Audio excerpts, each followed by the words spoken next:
राहुल हर सुबह 7 बजे अपने पुराने साइकिल पर स्कूल निकलता है।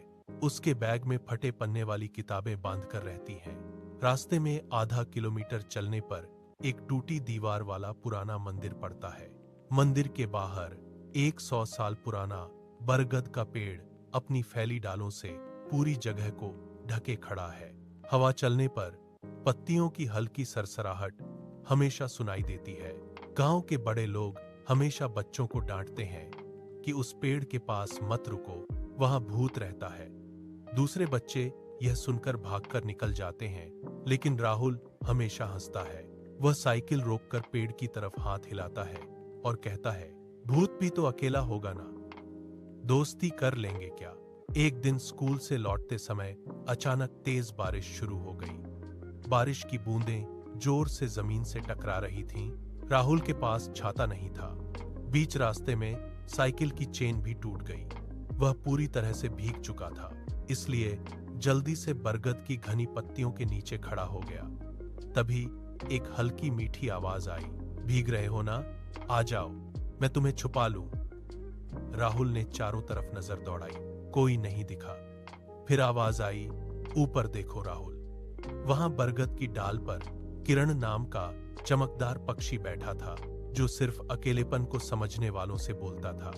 उसके बाद राहुल हर शाम किरण से मिलने आता। उसने दिल खोलकर सुनाया। वह वैज्ञानिक बनना चाहता है, लेकिन गरीबी और पिता की बीमारी से पढ़ाई छूटने वाली थी। साइंस फेयर के लिए किरण ने मदद की, टुकड़े दर्पण और पत्तियों से सस्ता सोलर कुकर बनाया। राहुल ने पहला इनाम जीता।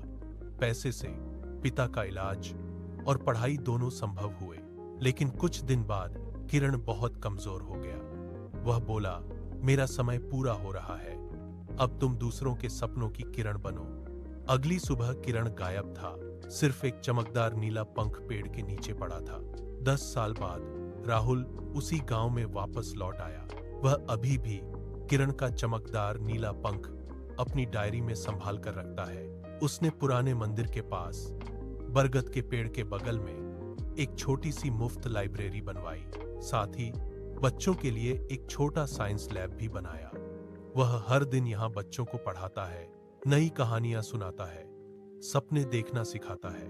अक्सर शाम को वह बरगद की ठंडी छाया में बैठकर बच्चों से कहता है, सपने कभी अकेले नहीं होते, उनके साथ हमेशा कोई न कोई किरण होती है। आज भी गांव के लोग कहते हैं कि कभी कभी शाम के धुंधले प्रकाश में बरगद की डालों पर हल्का नीला चमक दिखाई देती है। शायद किरण अब भी यह नए सपने